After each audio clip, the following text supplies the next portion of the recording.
Hello and welcome to For Your Reconsideration, the podcast that definitely doesn't get up an absurd hour on a Saturday morning to wait outside the gym for it to be opened by someone way too early. So niche. Nor go to their local harvester because it's reliable. Followed up by ignoring the sun they didn't really want, and then go and play video games. Sorry, because you're an amateur historian for 2 to 3 hours in the evening before not making a dinner despite being a chef. It's FYR For Your Reconsideration. And today we are joined, I'm sorry guys, I'm so giddy. We are joined, no longer are we in missing man formation. We are back as a trio. It's Simon and James. How are you, boys? Very well. Thanks, Greg. Yeah, we have to say that's clearly about the man of the moment, Mr. Greg Wallace, who just has the most ridiculous Saturday routine. Yeah, don't timestamp the podcast, Rob. Don't do it. Well, evergreen content. Greg Wallace's Saturday is evergreen content. From now, it's been immortalised, and I don't think he meant it to be. That should be put into the British Library as a document of the troubled times in which we live. Yeah. Or also the disconnect between people on television and people who are not on television, possibly. Scheduling a conversation with a PA to check out the sign-ups are doing for gregwallace.health. On a Saturday at Harvester. Hang on, I love it when the listeners get to that point halfway through the episode when it cuts out from us and goes to an advert for gregwallace.health.com from Spotify or Apple or something.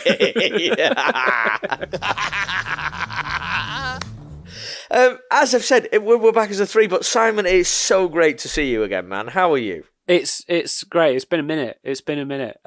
Yeah, I've just been so busy in my chaotic job doing absolute nonsense. But it's good. It's good to see you both. I've forgot what you look like. The same, just older, just doughier. So you've been working on, last we spoke, you were working on Maestro, which I'm desperate to keep calling Liberace, but that's not helping anybody. Now you're working on this new thing with Rufus Sewell and Gillian Anderson. Yeah. And Billie Piper's in it as well. She plays the journalist. Yes, yeah. Oh, How's wow. it going? I mean, I wish I was working on the actual program and not just the sort of behind-the-scenes videos of them. You're working on the program, mate. No, it's good. The Maestro ones were absolutely crazy, especially because it was like making For Your Consideration videos. The irony, being like you're making it going like, you've not really got a chance, have you, brothers? I'm sorry. The year we've just had in film. But I hope he wins something because it was good fun making those, and it was very busy. But listening to them talk about the film so passionately, like everyone who's involved in it, it makes you appreciate it a lot more. It's a shame that like the preface of watching the film going, yeah, but watch these 3 hours of interviews before you watch the film, and you might like it a bit. It doesn't really work like that. No, it was good. The makeup might win. The makeup's very good. Who knows? I was going to suggest best prosthesis. We shall see. But other than that, great. Good stuff. How are you, gents? Smiling. Jolly good. James, how are you, mate? Are you okay? Yeah, I'm good. We've all been busy boys, haven't we, last few months? I took on the running of an under-7s football team, which has taken up way more of my time than I expected it to. Can I have a flavour of what the record is? The win-loss ratio? Let's put it this way. It's a good thing I'm not judged on results. They're all having a great time, though, James. They're That's all what it's all about. We're having a good as time. we used to say in every school football team match report, we lost 10-0, but we all enjoyed it and we all played well. It's basically no, we're doing it. We're doing okay, but we're in a very tough division, and the boys are giving it their all, which is all I can ask for, really. Bless them. I love how you became a full-on football manager at the end there. The boys are giving it their all. And, yeah. Disappointing, but we weren't able to incorporate what we worked on the training ground. But we'll come back again next week and give it another. Excellent. Excellent. Spoken like a true profesh. Are you a tracksuit coach or a suit coach? Oh, everyone has to be a tracksuit coach at Grassroots. You're not allowed on the touchline without some sort of club shop memorabilia. I'd love it if someone just totally bucked the trend and came out in like a camouflage onesie or something like that. Like... The thing is, we get every team, because it's under sevens, every team gets a cup final at the end of the season. So I might rock a blazer and khakis for that. If you do that, please, can I come? With Please? the club badge embroidered into the suit. Oh, jeez. I get a custom-made club blazer to wear. Oh! And then quickly, like Tony Pulis in the FA Cup final, come out in a suit and then quickly run back and put a tracksuit and baseball cap on, and then lose. And then lose. Ouch. Slight dick. Twist so the wound won't close. Based on real events. Speaking of things that could or could not be based on real events, this is a really weird segue. What have you guys been watching? Not Mr. Beat, Rob. It's. I know, yeah. Si, since your absence, I mean, like, things are as smooth as silk.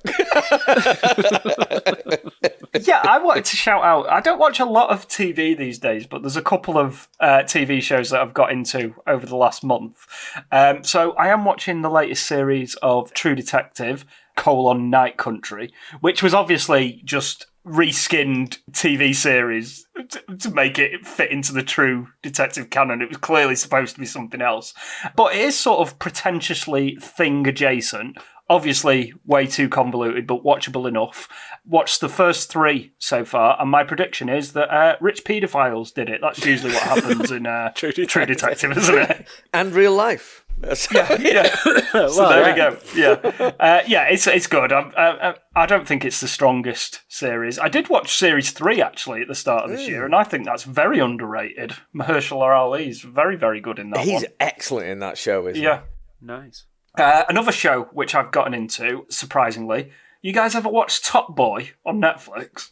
Oh, it's so good. No. So good. I put off watching this show for ages because I thought it was just like a vanity project for 2 UK rappers to play act at being gangsters.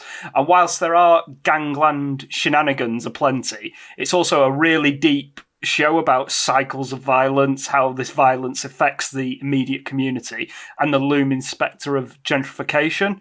Also, man needs mad food to stack bare peas. Yeah, I was going to say, are you now speaking the lingo like calm? Oh yeah. I keep going up to Jane, Mrs. S, and just going, yeah, man needs food to stack bare peas. Like, what? Shut up! Get away from You got the food. Yeah. Did you watch? Have you watched it in the right order? So did you watch Summer House first? I've watched the original Channel 4 ones first. Yeah. And then I'm on to the second of the Netflix produced series. So they're over in... It's annoying that they've split them up on Netflix because they've kind of not made it obvious which one the first one is. Exactly, yeah. And which one the new one is.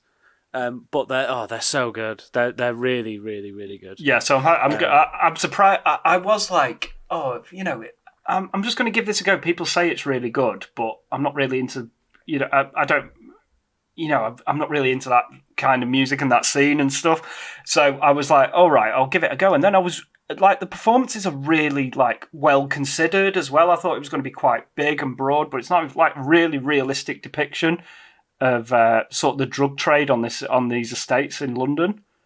I think that since Netflix took over it got a bit glossy, a lot glossier compared to the original Channel 4 one. Yeah, the budget's definitely gone up for sure. Yeah, bigger budget. They mix up the directors a bit because there's a few like American directors. I think, what's she called? DaCosta. Is it Nia DaCosta? She directed one. Yeah, she directed one at least, yeah. Channeling her inner Spike Lee for a lot of it. Yeah. We went to the cafe, his little cafe where he... Oh, yeah. It's in Hackney, and we went a couple of months ago and sat down on a lovely fry-up. It's like £6 and you get a massive fry-up. Oh, nice. So it's shot on location, that's not a set, though? No, yeah, it's a proper cafe in Hackney. Oh, nice. Yeah, I love Top Boy. Yeah, so I would recommend Top Boy if, like me, you're late to the party on that.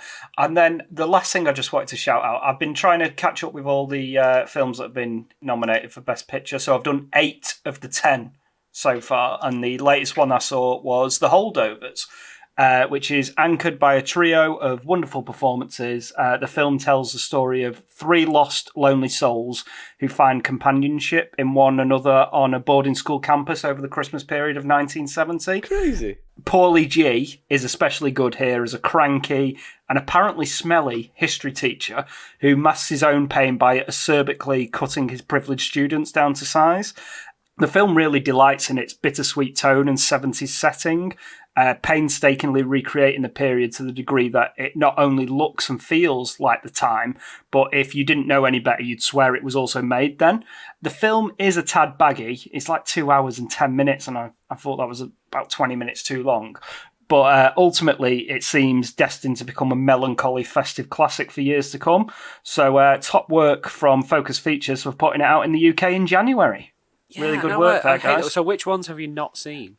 Zone of Interest, which I'm going to go and see this week, and hopefully get American Fiction, and it's not really getting much of a cinema release near me. It's on at like 6 in the evening, which is difficult to get to with work and stuff. So I'm hoping to grab that in the next week or so if I can. And then we'll have seen all 10. Nice. And I think it's a pretty good slate from what I've seen so far. It's really good. Nice it's work, really good. man, as well. It's been such a good year. This is what I was saying about the Maestro thing. Like, it's not a slight on that film. It's just like the year has been so good for, across the board on everything in film. Like, there's some really great original written stuff. Yeah, some amazing performances. It's like a proper range of stuff as well. Like, it's not just sweeping epics and big blockbusters and it's small indies. Yeah. Foreign film, yeah. It's great. I saw Zone of Interest. Zone of Interest is my best. It's hard to say favourite because it's not an enjoyable film, but it's it's really weird, isn't it? Really good. I really like Jonathan Glazer, the director. I watched Sexy Beast as well the other night, which was I'd just forgotten how really good that movie is. And he only makes a film like once a decade or something. Yeah. So I'm really looking forward to it, but at the same time, it's hard to get excited about it given what the subject matter is. Yeah. You're not like, I'm so pumped to go and see the Zone of Interest. Like, you're going to be super depressed coming out of it. Yeah, you see people go, "Oh, is it good?" And you're like, I can't really say it's good because I didn't enjoy it, but it's a brilliant film. You're not going to be breaking the biscuits out for it, are you? No. It's not one to sing about, but it's it's very good in terms of films being powerful. That's like, it's very good. It's very well done. Yeah, so I've seen that. I've also, obviously there's been like a whole heap of stuff I've seen since I last saw you both like 8 years ago. But I saw Zone of Interest. So I did see American Fiction last week as well, actually, which is really, really good, really bloody brilliant, actually. I'm sure you both know it's about Jeffrey Wright, who plays like a talented but frustrated writer who creates a book for a laugh because he's sick of the way white America treats black artists and how they fit in the literary world. And he's sick of it and writes a joke book and it becomes really popular. It's just like, for God's sake. But it's brilliant. It's like you've got that story, which is like the obvious main plot line of the film, but then around it is just this really touching, funny, sad, tragic family drama going on as well, which is just brilliant because I didn't know that was a big part of the film, but it is, and that's where you get the, you see Sterling K. Brown has been nominated for Best Support. He's always so good in everything. Before the nominations were announced, they definitely rushed the second trailer out. I didn't even know he was in this film. Yeah. He wasn't in the trailers, like the main trailers, because I'd seen it quite a lot. I go to the Curzon cinema, and they're really pushing it. I don't know whether they're involved in it. I think they are. Yeah, so they were pushing it quite a lot. He wasn't in the trailers at all, and then the nominations came out, and now he's in it, and they're really pushing him in it. He's brilliant in it. Obviously, Jeffrey Wright's great in it.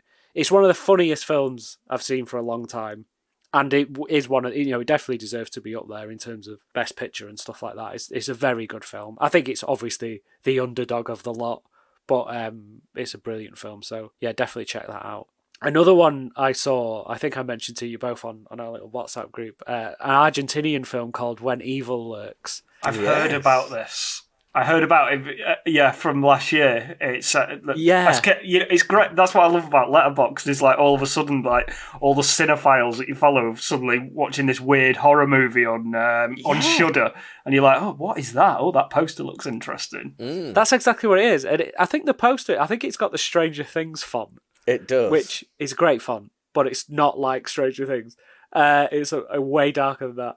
And yeah, I only saw it because I just kept seeing it pop up on my Letterboxd feed, as you say, James. Like, just people kept watching it over the last few months. I was like, I've got to watch, check this out, and saw it on Shudder.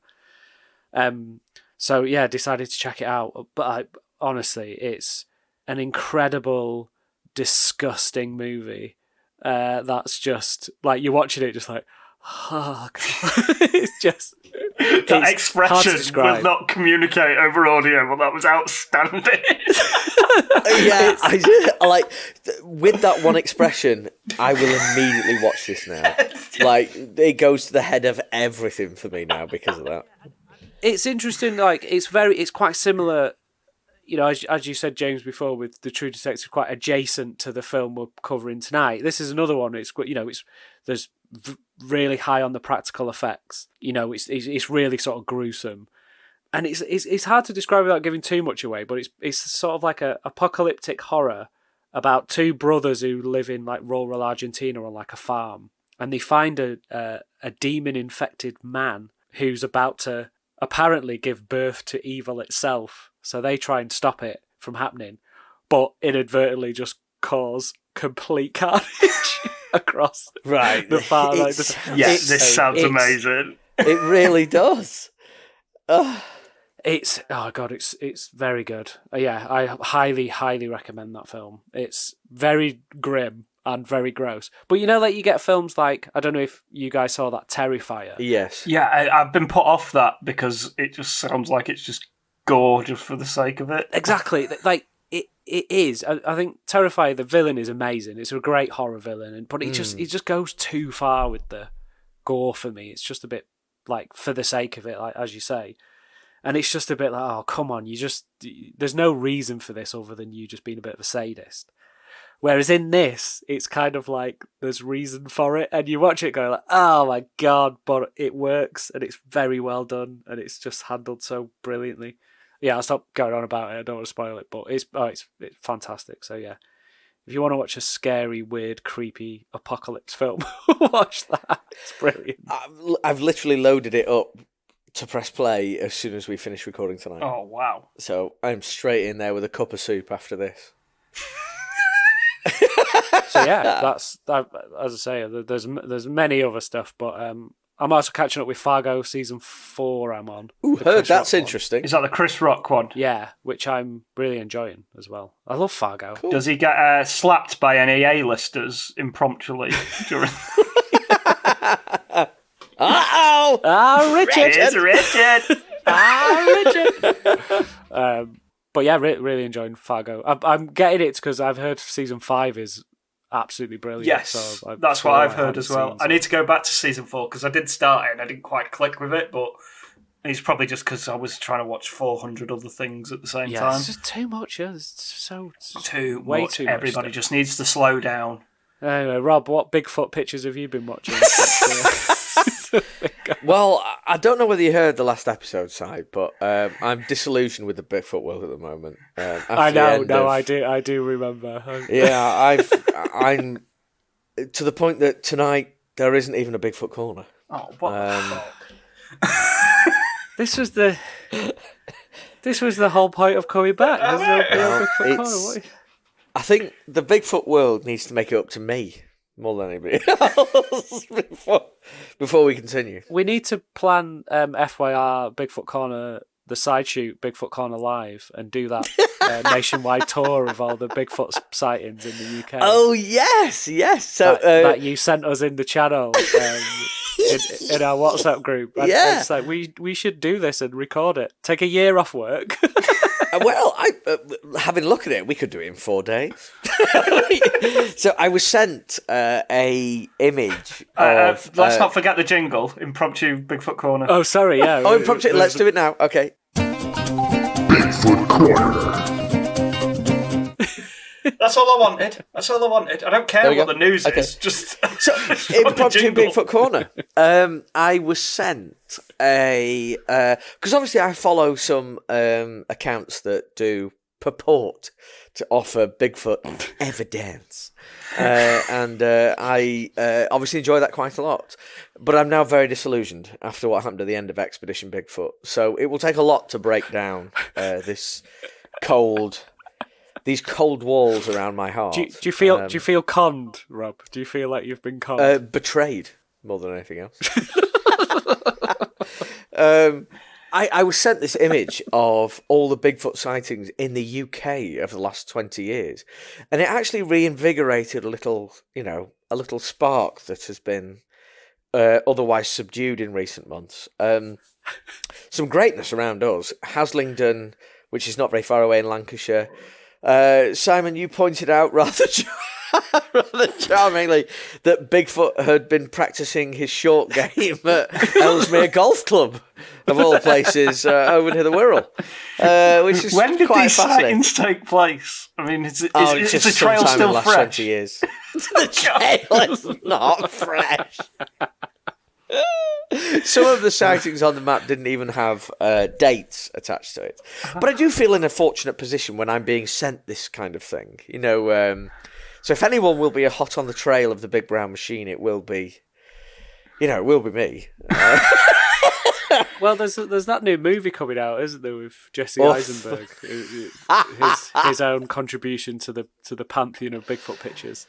Yeah, I don't know how much Sasquatch actually has to do with the movie apart from in the title. So it's being reviewed so highly on Rotten Tommies, and I don't know whether I don't know whether it can live up to it. Is Lance Henriksen in it? That's the big question. I don't think so. But as soon as he heard it was, green lit, he was on the phone, or at least his agent was. I don't know. I've seen the usual cavalcade of, oh look, there's a Sasquatch in the yard, and it's just you watch the video and it's nothing. There is something pareidolia, pareidolia. I don't know how you say it. Which is where you see shapes that you want to see out of other shapes. So there's loads of pictures online of hey, look, there's a Bigfoot cloaking, and it's just a picture of a tree. I'm so disillusioned, and it sounds it. I'm a bit sad. I'm sad. I'm sad. Yeah. Do you know what? If anyone out there has any concrete evidence, please get in touch. They've been sitting on it for a while. I'm Yeah. gonna release it finally because Rob's a bit sad that Bigfoot might know. But you always get these people, especially in America, where they're like, yeah, but I've been feeding him for 8 months. Right, if you've been feeding him, can I have a video, please? Or right, I've been leaving stuff out for him for 8 months, 9 months, 2 years, 20 years. I've been feeding this fella for years. We call him old Stinky or whatever. Just take a photograph. Just put us out of our misery. If you can't, then, there we go. I'm sorry, but it's another harrowing depression of a Bigfoot Corner. Bigfoot Corner. I have heard that he is going to be guesting on Common Sense with Joey Barton after Matt Letizia, so After Matt Letizia busts the conspiracy. Yeah. And then the following week, can you imagine what a massive mic drop at the end of an episode? Joey's going to ask him what his view on female pundits is.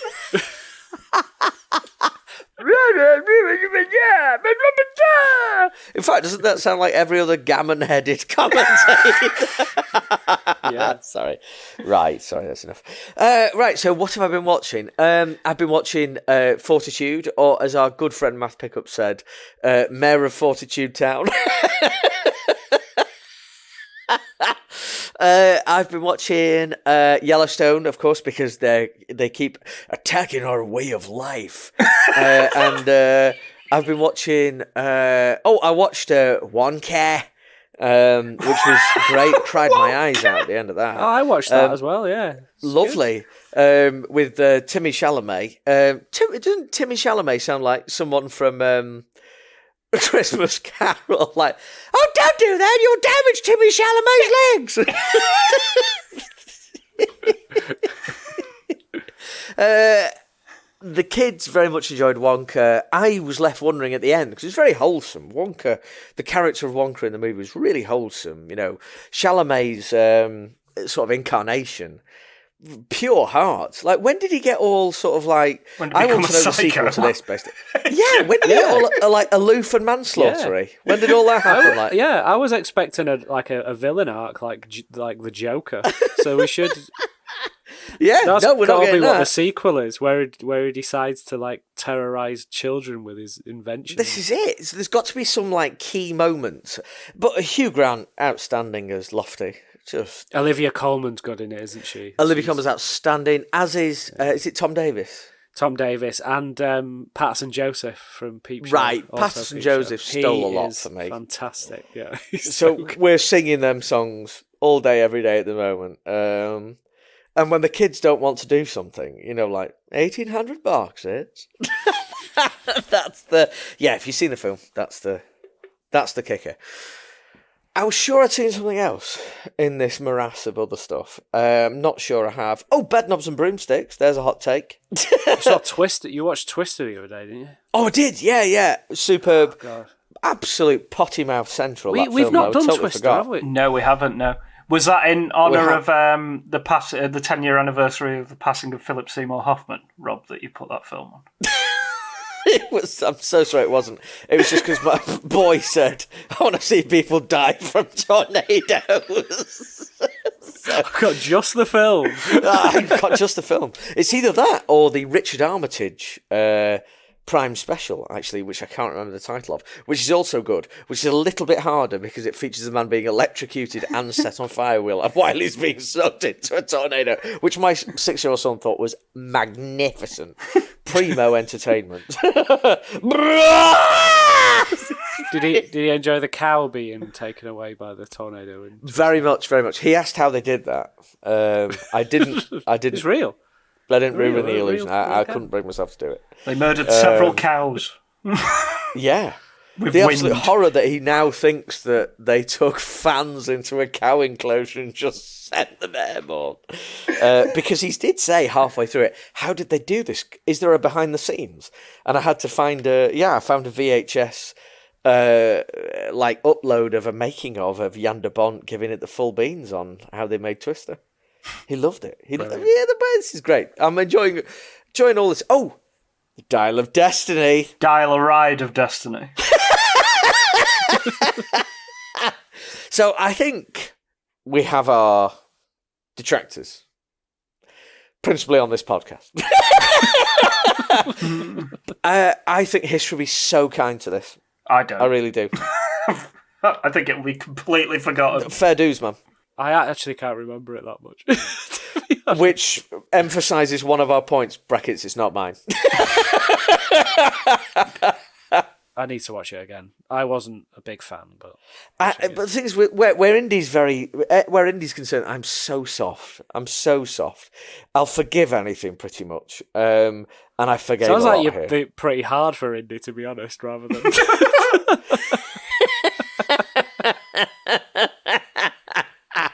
Excellent gags. Enjoyable. Sorry, that's so babyish. So babyish. Yeah, you do like a Indiana Jones, don't you? It's one of your favourites. It's like a Jurassic Park type thing. Like you would always love a Jurassic Park. Those two together, I mean, anything to do with those guys, those properties, I will probably forgive nearly anything, I would imagine. Although we've had the news this week that Jurassic Park's coming back. David Koepp swinging back in. Give it a rest. But so very genuinely, does the idea of David Koepp writing these things, does that negate excitement? How do you feel? I mean, it's David Koepp's an amazing screenwriter, but he also wrote Dial of Destiny. Which means I'm really happy. So. And Tom Cruise is the Mummy, so that suggests to me that he's only as good as the director who's working on the project. And apparently it's going to be David Leitch, who directed masterpieces like Hobbs and Shaw and Deadpool 2. So, yeah, really up for it. Just let Did he do Deadpool 2? Yeah. Just let it die. God. Just let it go. Yeah. Don't let it die. Do you remember that Steven Spielberg directed the first 2 installments in that franchise? I know we just had hack after hack after hack, with the exception of J.A. Bayona, who just did that for the money for certain. Yeah. Which is the one you hate the most, isn't it? No, I hate that one the most out of I was going to say. Yeah, Fallen Kingdom's really, really bad, but J.A. Bayona is a really good director. If you've seen any of his other movies, like That's why it's such a weird anomaly, that one, because It is a real aberration, isn't it? Brilliant movies, and then it's just like, how did he do this? It doesn't work. Which is also a brilliant movie. So yeah. it all fits, you know. that's the one with the course, volcano and the dinosaurs in the haunted house, isn't it? Yeah, so none of those phrases should ever go And together. the Clone but yes, Girl. No, don't. I don't. Amazingly, the same movie. So I have a problem with Clone Girl. Forget about Clone Girl. But the thing with Jurassic Park is that you're just never gonna recapture what the first one did, because you'd never seen it before. You can't. So do it you're again. in the cinema like in awe of these dinosaurs. You're like, Yeah. fucking hell, they're there. This is brilliant. It's never going to happen again because you can't do it. It's impossible. Yeah. So they No, it's decided true. to make it like Jason Bourne instead, which was just, it's just so weird. I did watch Dominion again recently. Oh, look at him, he's wavering. He knows it's rubbish. I'm struggling with that. I am struggling with it a bit. There's some bits that I really love about it, but there's some bits that are absolute toilet water. Yeah, the bugs. The bugs are great. aren't they? It's so funny, that, isn't it? So bad. Why are they? A world of dinosaurs where you could pick Oh, it's just locusts. You will have our dinosaurs in your dinosaur movie at some point. Oh my god. Bloody locusts! Oh no, Honestly, don't. what a- It's uncomfortable. That really uncomfortable. But they made it in COVID. They made it to entertain us. You know, we were in a bad place. I enjoyed bits of Dominion, I have to admit. I I didn't enjoy some of its parts, but I thought some of the parts were quite good. What a quote that is, by the way. Not one for a poster, but a really great quote. I remember I read a review for Dominion, and one of it was like one of those little one-line reviews on Rotten Tomatoes. I think it was for this or for a comic book movie or something. And the quote, wish I could remember the reviewer, because it just said, it was just a question, what are we even doing anymore? Question.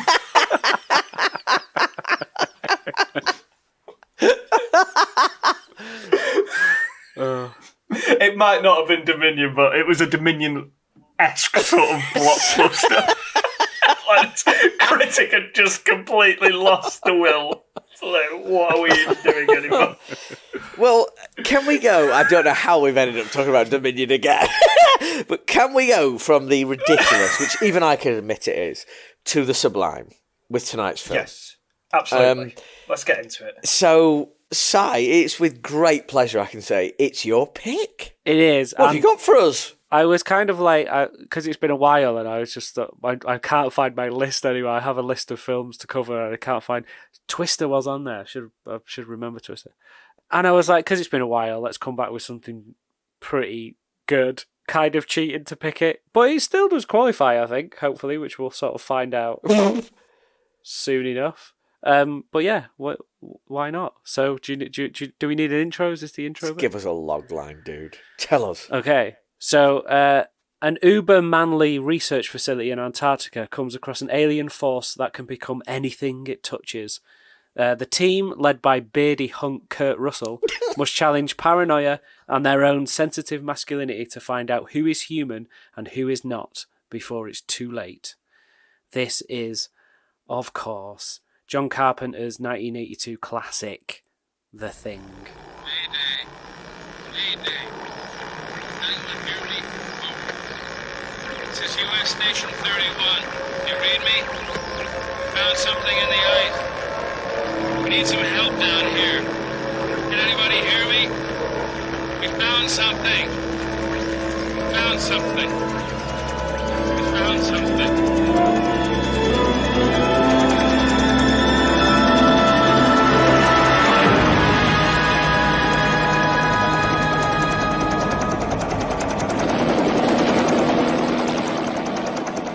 12 men have just discovered something. For 100,000 years, it was buried in the snow and ice. Now it has found a place to live. Inside. Where no one can see it, or hear it, or feel it. I know I'm human. Some of you are still human. This thing doesn't want to show itself. It wants to hide inside an imitation. It'll fight if it has to, but it's vulnerable out in the open. If it takes us over, then it has no more enemies. Nobody left to kill it. And then it's won. You guys gonna listen to Gary? He can beat one of those things!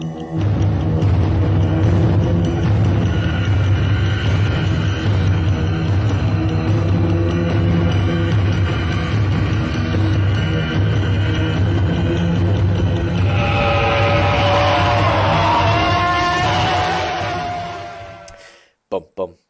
Bum, bum. Bum, bum. Bum, Right. bum.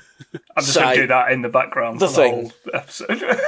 Just keep doing it. It's honestly, it's so iconic. I can't bear it. Sigh. The Thing. How? Never mind. Because I know why you would bring this to talk about. How is this possible? There's so many questions. The Thing. What is your relationship with The Thing? Well, I mean, yeah, I think, as you both know, and everyone knows nowadays, that it's sort of regarded as an absolute classic of not only the sci-fi genre, but just in films in general, I think. It's generally seen as one of the best remakes ever made from... Is it a film from the 50s? The Thing from Outer Space? Yeah. Is that what it was called? And it's just generally always regarded as, really up there. We have a history of it as a group. We've mentioned it a few times in here when we watched it together at the fabled Sci-Fi Weekender, which was just great times. And I haven't seen it for a while, so I figured it was a good excuse to do so. And I just, it was like, I kind of vaguely knew about the reception on release and thought, we could actually do this for the podcast, I think. Is it bending the rules? I don't know, but we'll sort of find out why. It's our podcast, mate. Yeah, but I think there's certainly plenty to chat about regarding the movie and why it would need to be reconsidered for certain people of 1982. But yeah, it's a great fucking movie. Oh, it is. James, your relationship with The Thing, please. So, it's funny that Simon mentions the Prestatyn weekend at the SFX Sci-Fi Convention, which was the 12-year anniversary this past weekend, if you guys have... seriously? Yeah. Boys! Yeah, oh, God, we're old as dirt, honestly. 12 years.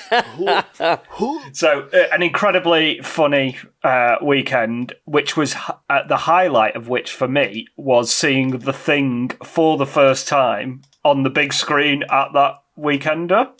So you'd never seen it before? No, you'd never seen it before? I've never seen it before. Whoa, that hallowed moment was your first watch? Yeah, surrounded by nerds and it's smelling of bitter farts and overcooked fried chicken and people dressed as Na'vi and that lad from Red Dwarf wandering around.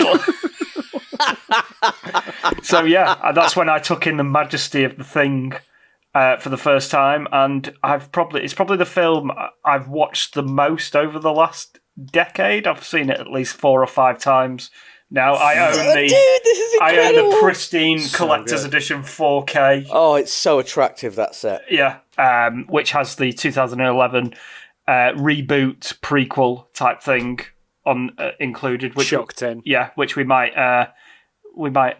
touch on as we move through. Yeah, I think we could. And yeah, it was great watching that movie with you guys and all those other nerds that weekend. And yeah, that's my relationship to it. So how, can I just, on that weekend itself, how did it grab you? Like, when we watched it that night, like, was it like instantly in your head, like, wow, that's a good movie? I thought it was incredible, yeah. Like, I knew it had a big reputation, but sometimes when things have a huge reputation, you don't always get round to them for fear of being disappointed or it's been overhyped. And I always liked Carpenter. I don't know why I don't know. Although at that time, I don't think I'd seen a lot of his. I hadn't seen Prince of Darkness or The Fog or Christine, or I hadn't seen a lot of his filmography. I'd seen like Halloween. Yeah. I hadn't seen Escape from New York either. In fact, I hadn't seen a lot of his filmography outside of Halloween, really. And oddly, Starman, which is also good. And also about an alien.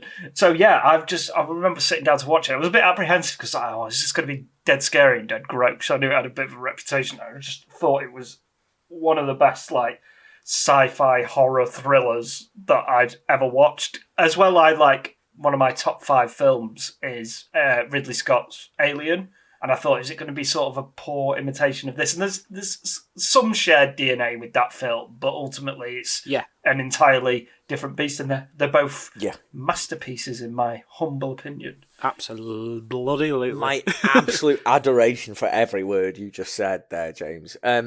This was one of those where, for me, I was aware of it. I was aware of its legacy, but didn't get a chance to watch it until I watched it from the incredible VHS library at our old university. Oh, wow. Nice. Did you watch it in the library, or did you take it home to watch it? I took it home and watched it one night, and it was just like, I wasn't ready for that. Also, I wasn't ready for watching, as anyone knows who knows me or listens to this will know that physical effects mean the absolute world. So watching this was just like, whoa, mind-blowing, brilliant.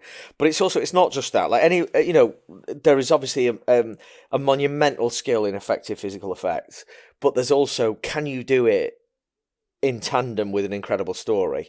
And this movie did, for pure narrative effect. It was horrible. It was terrifying. It was deeply unsettling and utterly gross in the most cool of ways. Like, some of the death and stuff that goes on in this is so outrageously sick. And I love it all. I'm so buzzing about it, and I'm buzzing to talk about it. I was buzzing to watch it after you said it, Si. I'm just excited. Totally excited. This is one of my absolute favourites of all time, and it always, always, always will be. And I dare say that moment, like, it was a favourite of all time. Then we watched it in Prestatyn. That gold encrusted it. That experience with you guys and our brother TJP, Tom Pigott, encrusted that as a gold standard cinema movie experience for the ages. And was Math there as well? No, it was the four of us. Just the four of us, yeah. Just the four of us. Math was there as well. No. So Unless he was dressed as a stormtrooper and we didn't see him.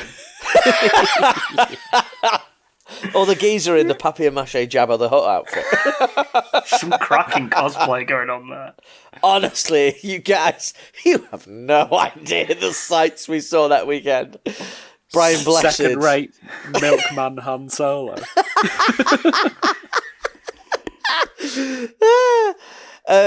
But it must dare to qualify. Yeah. Si? Is this critical reception? Well, yeah, like, as mad as it may seem watching this movie now and sort of knowing the cultural heft it sort of holds and the sort of legacy it's got, not only as a sci-fi film, but, as a vehicle for great VFX and, tension and all that sort of stuff. But yeah, The Thing was absolutely hammered by the US press on release.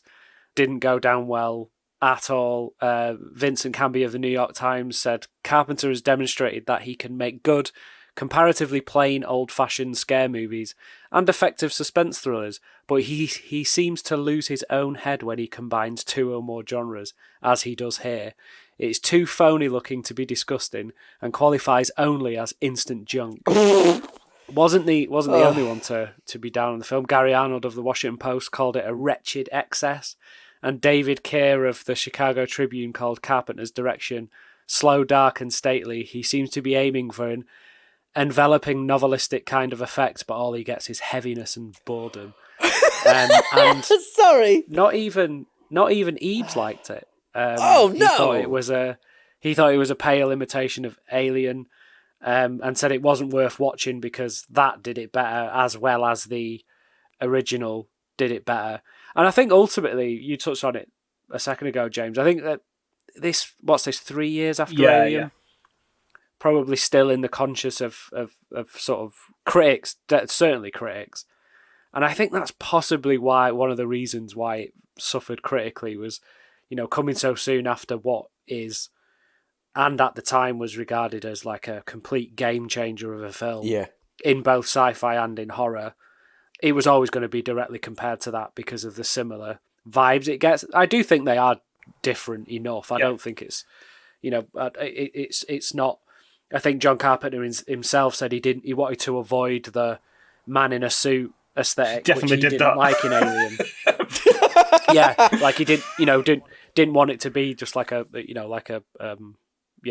he said, just a man in a suit running around. He wanted something to be more otherworldly and just bizarre, and that comparison to Alien has just killed it on arrival, I think. I think it's the body horror elements, isn't it? Yeah. That where people make that sort of lazy comparison, because obviously you have this chest bursters sequence and all the sort of gnarly imagery in Alien, and then there's quite a lot of body horror going on within the thing. I mean, I think it's got some stuff that really does compare to the chest burster. We'll get into it when we get into the individual kills, like a husky getting plugged in the chest is it's an image I won't soon forget. And a guy's head literally splitting in half and chomping on another guy. It's unreal. How good is this movie? Come on. Yeah, but it's just absolutely amazing. But yeah, to think that in 1982 that was seen as hokey and not realistic enough to have worked. It was a view shared by quite a lot of US critics. Obviously, over time, we've said it a few times, it's now become a bit of a masterpiece these days.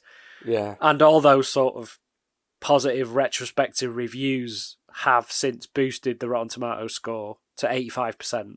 And it's got a whopping 92% of an audience score. So now everyone loves it and sees it as this classic. We all know it is. But Metacritic kind of reflects more the opinion of 1982 if we're looking at the boiled down score of it. That's down as 57 on there. Oh. It's in the realms of for me that's a genuine qualifier. It's in the 50s. Yeah. It's a genuine qualifier. I'm amazed. I'm still amazed. Is it like you just mentioned there about like the time that it was in? But is it like the like in hindsight, the breadth of time allows us to have room for both this and Alien. Like certainly, I've never looked at the two of them as similar or the same, but I can imagine it in the microcosm of 3 years in cinema. To look at that and go like, they're quite similar or whatever. Whereas now we can look back and go, look, there's been like 30, 40 years of cinema since then. They're obviously not the same. Yeah, I mean, I don't know what was. I haven't looked properly into it. I can't quite remember. I wasn't born. But in terms of those intervening years between the two, I don't think you're going to get many sci-fi horror movies. So you're just going to look at the last best one. That's that's your reference point, and then you're just going to go, you're going to spend the whole film going, it's not Alien, is it? Yeah. I think we've mentioned it before. I've certainly mentioned it before, and John Carpenter in general, his films just always seem to be... They take a little while, ahead don't of they? the curve, and ahead of the time. Yeah. And they do take a while for people to get on board with them and realise, holy shit, this is actually really, really good. And I think he has said this is his favourite of his films. Yes, he has, yeah. And was one he was sort of deeply gutted about with the reception of it, because it changed his career, really. He was on for doing massive things after this. He was slated to do several. I think he was slated to do Firestarter, the Stephen King film, which got taken off him because this bombed. And there's a quote, I can't remember who he was speaking to about this, but there was a quote, I think it was Vanity Fair or something like that. On the failure of the film, he said, "I take every failure hard. The one I took the hardest was The Thing. My career would have been different if that had been a big hit. The movie was hated, even by science fiction fans.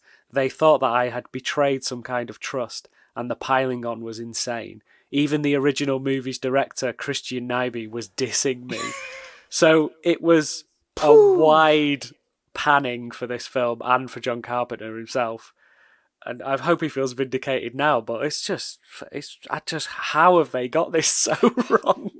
I love the idea that John Carpenter might listen to this and feel like, well, you know what, guys, I feel all right after all this time. John, if there's any doubt, it's a masterpiece, but so is. I mean, I wish John Carpenter would listen to this, but we can live in hope. He's too busy playing Xbox. Yeah. I dare say he'd love to have been in that audience at Prestatyn 12 years ago. Oh, he would have. Oh, God. He'd love that. They was cheering. Oh, yeah. They were cheering Superb. for this. Yeah. Perfect environment to watch that movie. Oh, definitely. What other Carpenter films have we done? We've done Big Trouble in Little China. Is that the only one? I think that's the only one we've done, yeah. I mean, there has been mention of In the Mouth of Madness or whatever that film is. Yeah, so our sister podcast, The Tapes, did that, and I was a guest on that one, and it is also outstanding. Yeah, I did Prince of Darkness with Chris as well. Yeah, you did, didn't you? Yeah. Both great movies. Yeah, Prince of Darkness is wild. It's so good. Just a tube full of Satan in a in a church basement. Like, off we go. We're off to the races. The other two films in the supposed Apocalypse trilogy of John Carpenter, along with this film. So yeah, good trio of John Carpenter films. Awesome. So we know that it got absolutely, denigrated in the critical community. Budget and box office, though, James. I mean, how are we looking? Yeah, it didn't fare great, to be honest, on release. So The Thing was released in the United States on June 25th, 1982. I mean, it doesn't scream summer movie to me. It doesn't, does it? It's cold. Yeah. During its opening weekend, the film earned $3.1 million from 840 theatres, finishing as the number 8 film of the weekend behind supernatural horror Poltergeist, which was in its 4th weekend of release. Wow. And then The Thing dropped out of the top 10 grossing films after 3 weeks and ended its run earning a total of $19.6 million against its $15 million production budget. And then when you take into account marketing costs and things, it will have definitely lost money. One of the things that I read a lot when I was researching into this, there was another Alien film that came out earlier in that summer, and it seems to me that John Carpenter has a bigger beef with E.T. even than you, Rob, because everybody who worked on this movie sort of blames E.T. for causing the thing to bomb because that was so hopeful and optimistic about encounters with aliens. Whereas this is the most nihilistic treatment of visitors from another planet imaginable. Do you know what else I found out? You know, the summer of 1982 was a good time to go to the movies in America, because you know what else came out on the same day as The Thing and bombed? Something that is seen as a classic these days, yes. Was Ridley Scott's Blade Runner, yes. So you could have done a double bill of Blade Runner and The Thing. What a weekend. On the same day. And then gone and seen Poltergeist and E.T. for a little pick-me-up afterwards. But imagine, like, you had, like, a random week, you know, like, you'd gone to check out the new film today, hadn't read anything about it. Yeah. Watched The Thing and Blade Runner and gone, oh, guys, I think I've watched, like, 2 of the best movies ever made. And then you go like, oh, I'll see what the Chicago Tribune have got to say. See if they agree with me. And then it's like, this is rubbish. I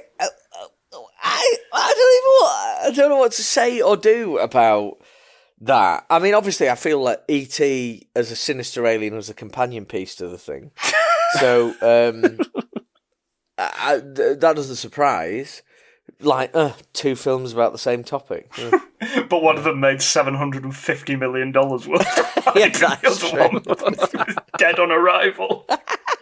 But yeah, the summer of 1982, everyone always says that the 80s were a barren land for cinema, but that 4-week period was pretty good. Yeah, the 80s movies are the absolute business. Let's just put it where it is. Thank you.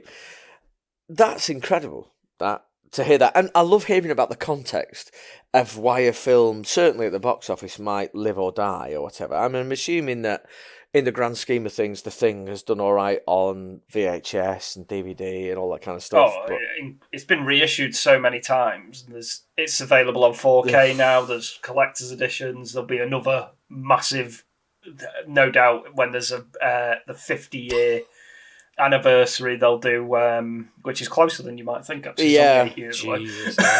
There'll be another reissue on whatever the new format is by that point. I'll accept a brain chip, like just on my skull, so I can plug it in, Elon.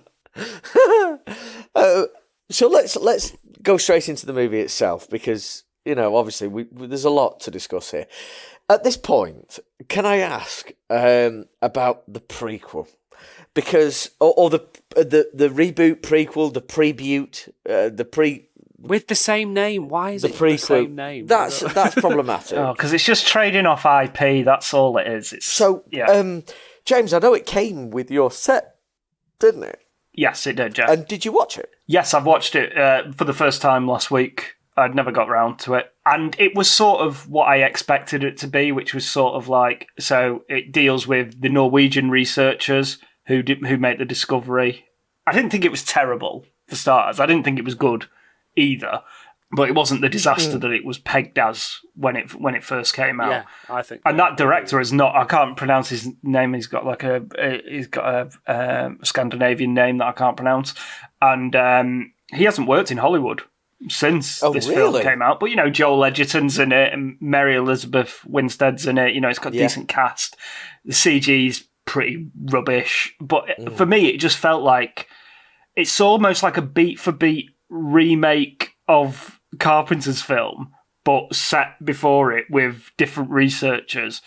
And then, everything that they do just isn't quite as good as what they did in the Carpenter one. So instead of the blood test sequence, they have a sequence where they're looking in each other's mouths to see if they've got fillings or not, because they figure out that the thing can't replicate metal or whatever. And there's chopper sequences as well, which are similar. And the CG transformations have aged really poorly. It's proper PS3 type graphics on some of that CG. And ultimately, I was watching it, I was just like, and then for me, I was just like, this only exists for the mid-credit sting where it leads into the Carpenter film. Yeah.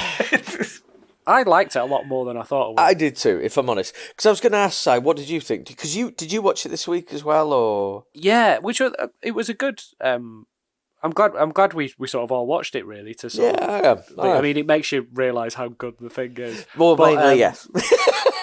But I thought it was quite good, because again, you're sort of led to believe that it's this absolute dumpster fire of a movie. Yeah. And, it's terrible, and I love Joel Edgerton. He's one of those people for me that I just watch and enjoy him no matter what the film is. And there were a lot of it I really liked about it. I thought Mary Elizabeth Winstead was great in it as well. I thought it was a good sort of dynamic to change the lead around. And the guy from Game of Thrones is in it with a big ginger beard. He's one of the Norwegian guys. Oh, he's a legend, isn't he? What a dude. And it was just one of those films where you're just a bit frustrated because you're like, this could have been really good. As a up-to-date remake that still did its own thing. But it's the frustration is it's gone. One of the best things about the original thing, the remake thing, or whatever, I'm going to call it the original thing, is the prosthetics in it, the VFX. And for them to make a conscious decision not to do any of that in this prequel reboot thing was such an odd decision, because I think the first time, not the first time you see it, because you see it, you've got all the links to the film. Yeah. So they pull out the block of ice and you see it escaping that room, which they recreated very faithfully. They really did. Norwegian base is brilliant. They've obviously really painstakingly got the detail really right, and some of the deaths as well. People being found dead in the same way. There's a lot of ways. The axe in the wall and stuff that sort of add up and slot really well into when you're leading into Carpenter's one. And then when they first see the alien, it's all practical and it's under the thing. It looks very alien. It's kind of like a big face hugger type thing. And you're like, cool, this is great. And then they just abandon that. Yeah. just Yes. CGI the rest of it, and you're just like, it's such a shame because It's frustrating, yeah. yeah, it definitely. did a lot of things good, and I do think as a lead in to watch the big one, the big John one, Howard, the main event. it's got some nice little touches in it that sort of link it together, and that post-credit sting is really good. The fact that he doesn't speak English in the team Yeah. and things like that is little things like that. I think it's quite good. It's just it reeks of studio interference a little bit. Yeah. Obviously, a director who was new to Hollywood and then just binned and thrown under the bus. So awful that awful. Because he's obviously very good. Because he made a very serviceable movie. Yeah, absolutely. Yeah, it's all right. It's all right. I think it's worth watching. I think as well, what I need to remember is that the prequel reboot, whatever you want to call it, it's not made for me. It's made for a new audience who haven't seen the 1982 film. So obviously there's no tension really in it for me. It's pretty obvious that if you've seen the original thing, that all the Norwegian researchers are dead.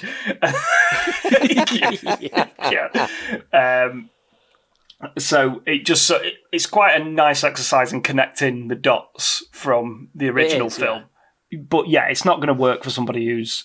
No, it's not going to work as well, I should say, for somebody who's seen the original and knows what they're getting themselves into. But if you were like, if you'd never seen the 1982 version, I think that would be a good sort of introduction into that, and then it might inspire you to go and watch the Carpenter film. So I find that's a really, really interesting point, and I think it's strange because so this week I watched the prequel, then the 82, back to back. I didn't even have a wee break between the two movies.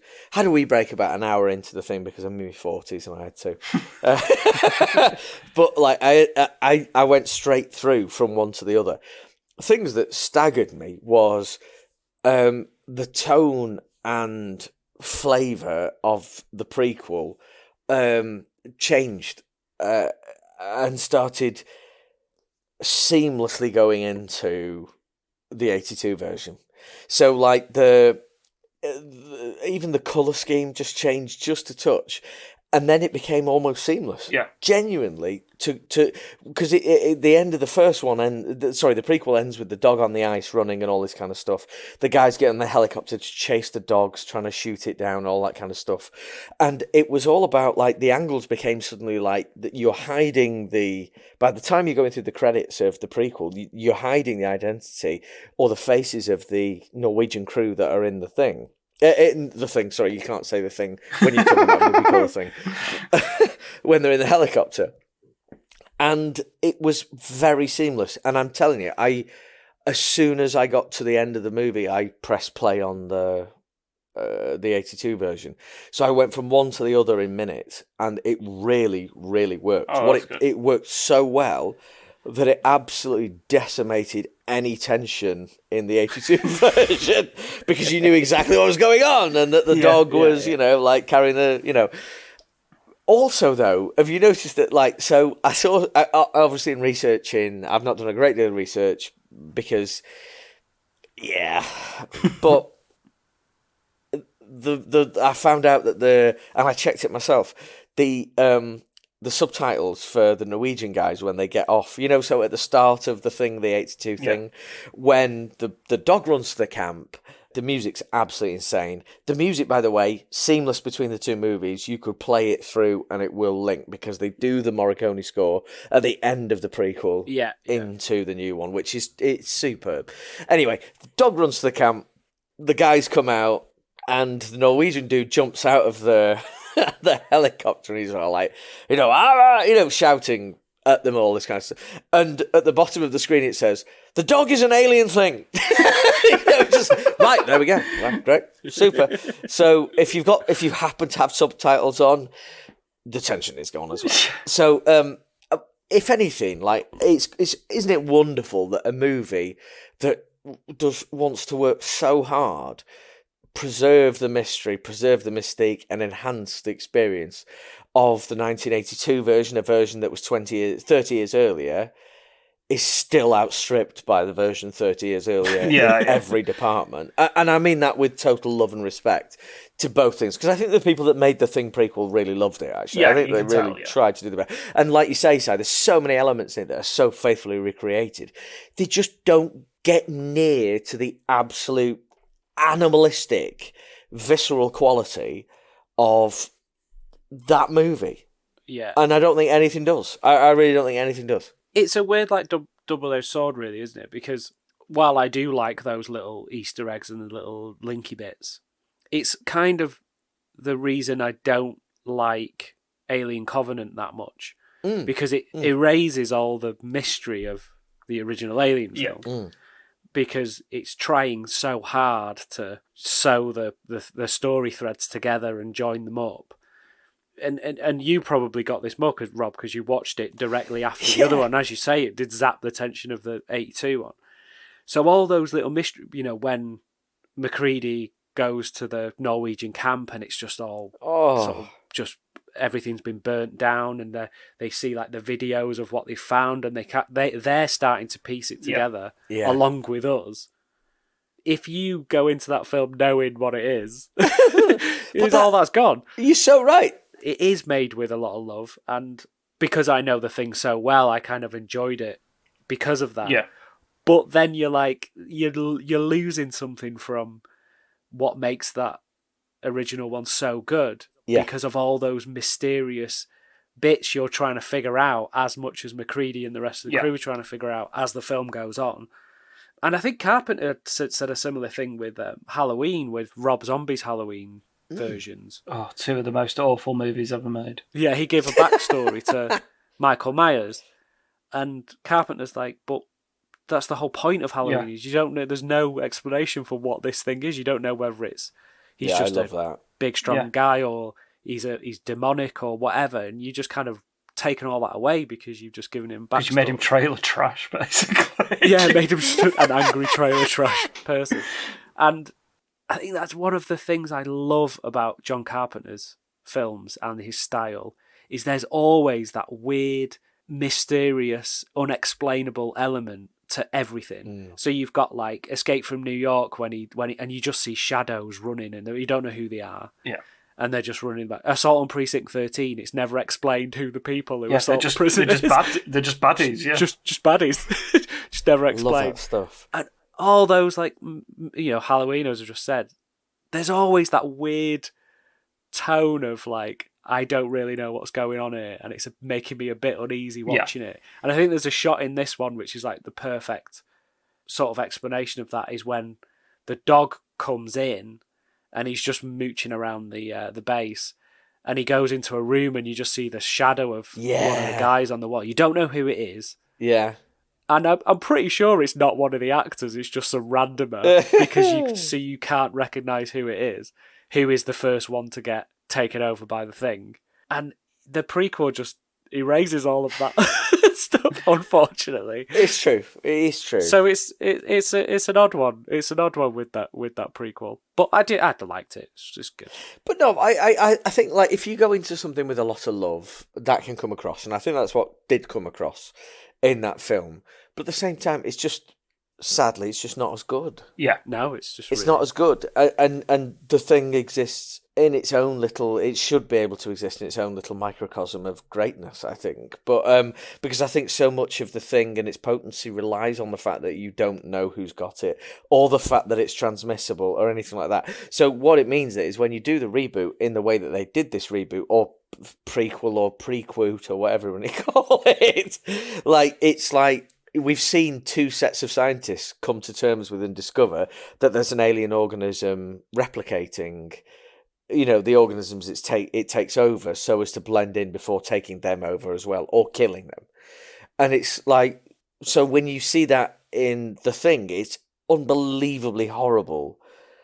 And especially when you see it in person. I mean, it will still always be horrible. Anything that happens in The Thing, 1982, is infinitely more awful than anything that happens in The Thing, 2011. Yeah. I'm just glad I didn't see the 2011 one before I saw the Carpenter one, because it would have. I think it would have spoiled it for me. Yeah. Yeah. Absolutely. I think you're right. Yeah. 100%. And I think we've mentioned about the CGI in the prequel, but again, one of the things what makes the 82 one's so good is, and the reason why proper practical VFX in this instance of big weird aliens or whatever, and it's all got that sliminess to it, and and it does look, you know, you can tell it's puppetry, you can tell that, of course, which I think maybe the animation in CGI is probably better, but it feels like it's there and it looks like it's there, and it's because it's got that like, you can smell it and you can feel the sliminess of it and stuff, and you don't get that with CGI stuff. It's amazing to me that people watched this in 82 and thought it wasn't very good in terms of the prosthetics. I think that this is, you know, sometimes when a film's coming down the pike and you just know that people are like winding up to give it a kick in, basically. Yeah. This, at the time, so horror was still seen very much as a B-movie genre at that time, and you didn't spend lots of money on horror projects, and this is $15 million is a big budget for a horror film back in 1982. And I think a lot of critics saw this coming and it's like, what, you spent all that money on just trying to gross out the audience and missing the point of what the story is actually aiming for and the tension and things like that. So I think a lot of the critics were maybe it's just speculation, just winding up, ready to clock this thing as soon as it come down. How dare you try and make a real movie with a real budget when it's just a tawdry horror story? Yeah, I agree, and because that happens now, like, you know, the Lone Ranger. Remember the Lone Ranger? Like 6 months out, all the critics were just getting ready. Right, here it comes. We're going to absolutely smash this to pieces as soon as it comes down. I mean, in retrospect, probably deserved it, but given who was in the talent involved. But yes, that it was certainly a sense that everybody was winding up to give that film a kick in, and I sort of get the sense with this, like, this is horror. How dare you try and make a proper film in this genre? Yeah. How dare you excite me genuinely? Oh gosh, you can't spend this kind of money on this filth, basically. So. yeah, and you know, touching on themes that I guess horror films weren't. Well, I guess they were do, because like Rosemary's Baby was the 70s, wasn't it? Yeah. And Alien as well, but I guess in this, it's remade from a B movie, isn't it? Yeah, that'll be it as well. People will have been just as snobby about remakes in the 80s as they are nowadays. Yeah, exactly. And they're going in expecting this B movie thing, but it's got these added layers of, you know, masculinity and deep-rooted trust issues. And I was reading today, which I'd never clocked before, that there was undertones of like the AIDS crisis, because it was you don't know who's infected. All the blood, because I think that there was. I was reading that the blood test bit was a direct reference to the AIDS crisis, where that's how you knew, like, people were normal, they looked normal, they behaved normal, but then when you tested the blood, you could see who had HIV and AIDS. So is that a genuine thing the filmmakers did, or is that like just what people said? I believe it's so. a reading within the it's text. I think it's like, definitely there. Like an interpretation, I guess. Jeez. But yeah, so it's doing all those things as well, because I think it's actually very interesting that it's an all male crew, and you never find out what they're even doing there. You don't know what they're researching. Yeah, you don't know what they're doing. No, I love that. It makes for that tension, because they're all like on edge, and you know, they're all being arsey to each other, because they're all just these hyper masculine men, you know, that living together. And I think that's what makes it work, a lot of it, that it is just a base of blokes, and that's why the sort of trust bit is a big part of it. The mistrust between them is such a big part of it. The cast, and I don't mean the cast of actors, which is brilliant, but I mean the cast of characters, is outstanding for me. Yeah. I like, you almost know them all, don't you? Inside They're all very out. distinctive. And some of them are barely given any screen time or anything like that. You know, it's astonishing. Yeah, so there's obviously scientists, and then there's McCready, he's a pilot, isn't he? Yeah. The helicopter pilot of the base, and then you've got luscious hair. The chef guy, who's kind of, when you first see him, he's kind of dressed like Yaphet Kotto in Alien. He's got like his little Yeah. he's got his little headband on, and he's got the same sort of open shirt with a vest on underneath. I don't know whether that was intentional, like a sort of tribute to him in Alien. He's roller skating around the base. Yeah, legend. Yeah, roller skating around the base, listening to Stevie Wonder, Legend. which apparently wasn't in the original theatrical cut. They added it back in afterwards. Yeah, because they couldn't get the license for the it song was too expensive. because it's Stevie Wonder, and then they put it back into the DVD releases and the home video releases. Cozy, I love it. But yeah, it's mad, isn't it, how you can just have a crew and not give them any backstory and it all just works. You just kind of get it, and they all slot into their roles, like just by doing something simple like McCready in his little shack with his big beard. You know, he's like the protector guy, the comms officer, the scientist, who's one of which, Rob, is one of your favourite people. Wilford Brimley. Yeah. Uncle Duvet. Uncle Duvet! Uncle Duvet! Welcome back to the podcast, Wilford Brimley. I didn't think if I ever got the chance to welcome him back, it would be for the thing. But here we are. Woof, what a guy. And again, what a great performance as well. I mean, we're going to have to paraphrase the whole movie, essentially. What goes on from the very beginning of this film is that we get introduced to an incredible cast of different inhabitants of this camp who are doing a scientific study of what we don't know. We got no idea. But they're all brilliant. They all do their own roles. There's a few like hands on deck kind of people. There's a few scientist people. There's a few like smart asses, people in charge. Yeah, that kind of stuff. Gary. Love Gary. They all do their own thing, but obviously mistrust in an absolute hotbed of this lost, isolated testosterone just makes everyone suspicious of each other. No one trusts each other at all, and they all fall over themselves, essentially, while they're being ripped to shreds by an alien entity that starts off with the dog in the most obscene of ways. Excellent dog acting. Oh, that dog is that dog. Top dog. Where's the animal acting awards? Because he's so good. He really is. What greatness. I think, like, we soon get introduced to the fact there's a lot of incredible effects. I also think that the cinematography of this movie needs to be noted. Dean Cundy. Well, he's Jurassic Park fame. One of the greats, isn't he, Dean Cundy? One of the greats all time, yeah. No wonder this movie looks like the absolute flipping business. It's funny how you referenced Jurassic Park and not Roadhouse, which Dean Cundy also shot. Of this parish, I fucking love Roadhouse. So good. Dalton! And again, we're getting a remake of that. We're not going there. That trailer looked absolute dynamite until a certain retired UFC fighter appeared. It's just going to make everyone realise how good the original is, though. I love how Doug Liman's protesting his own movie as well. Have you heard about this? Oh, yeah, it's funny, that.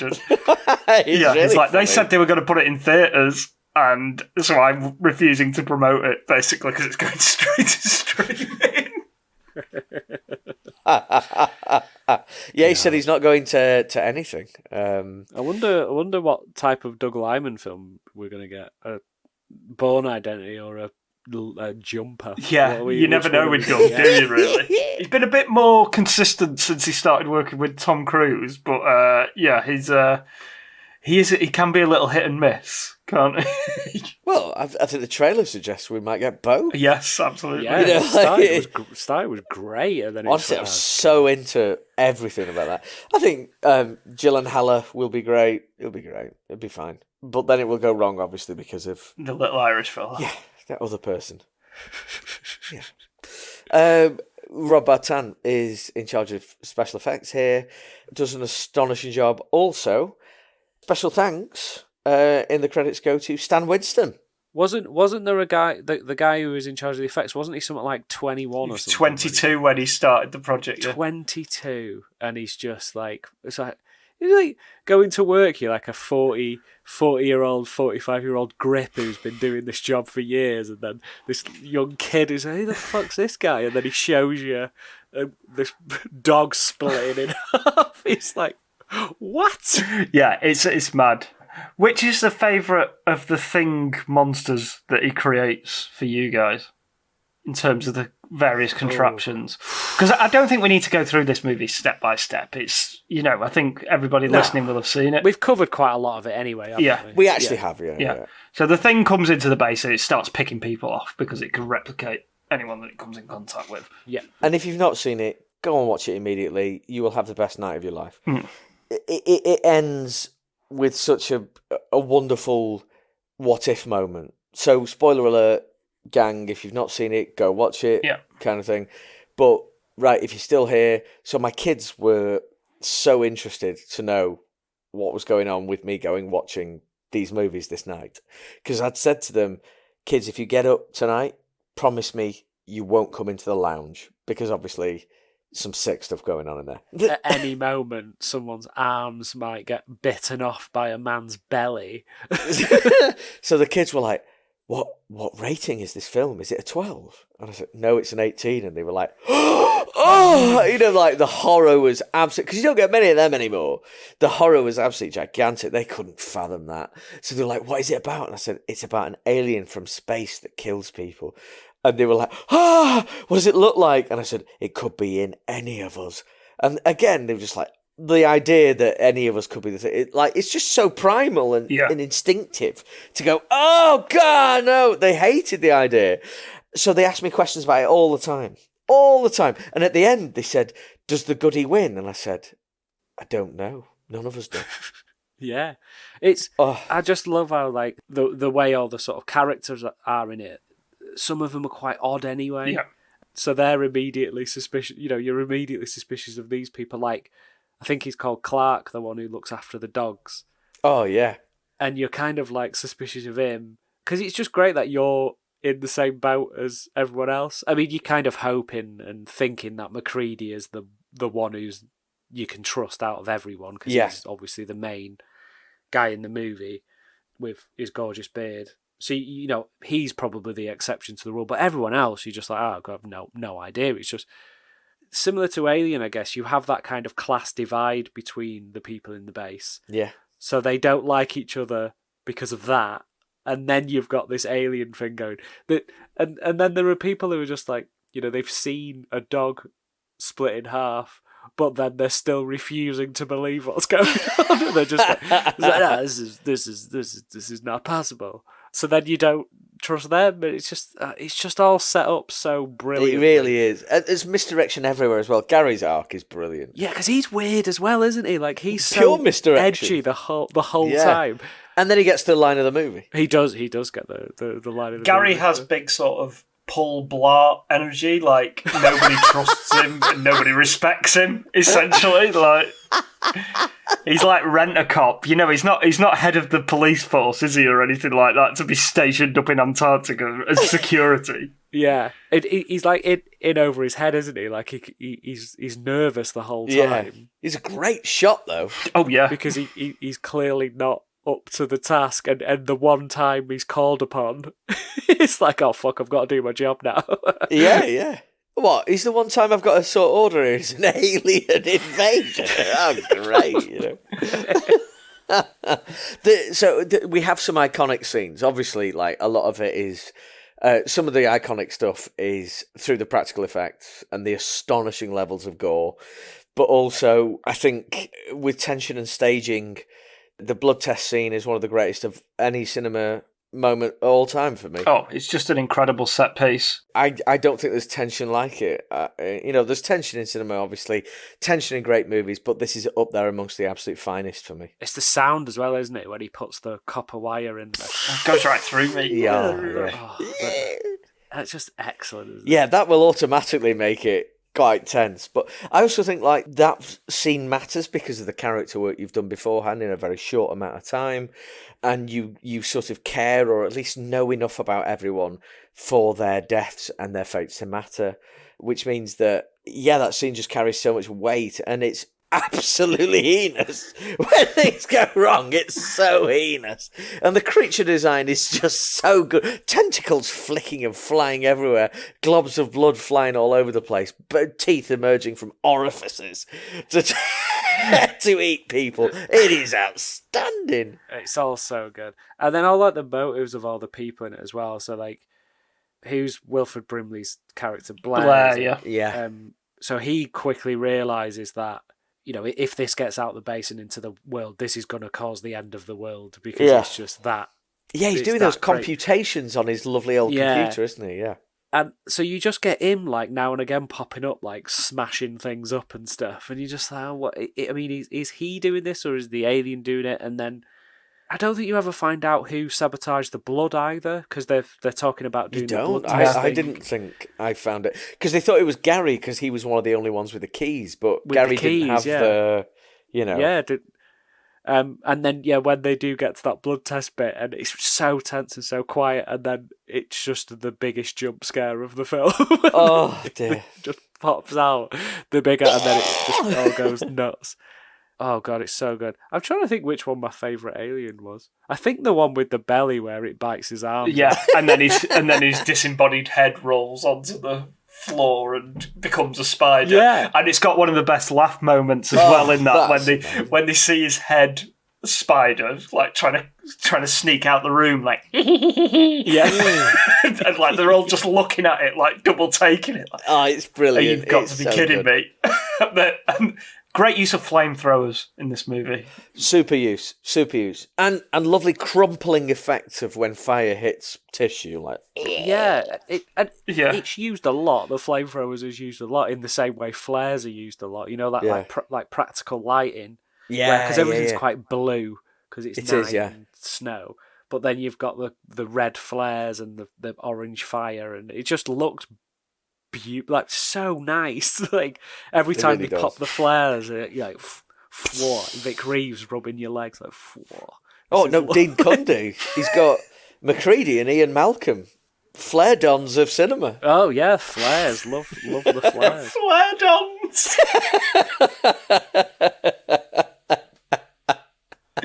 Incredible phrase. I really like the sick tentacles of the dog effects at the start. The alien, like not the start, but like when the dog's been put in the kennel with all the other ones, and it's just taking them all over and dragging them in, and it's absolutely foul and disgusting.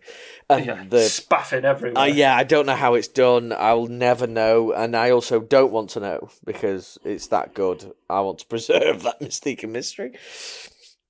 I think as well, there's so many great ones. I think my favourite of all of them, actually, though, is when the chap with the little red beard goes outside. Oh, yeah. He's on his knees on the floor and his hands are, like, elongating because it's starting to transform and to reach out to perform symbiosis on whatever. And he turns and looks and he's like... it's so alien.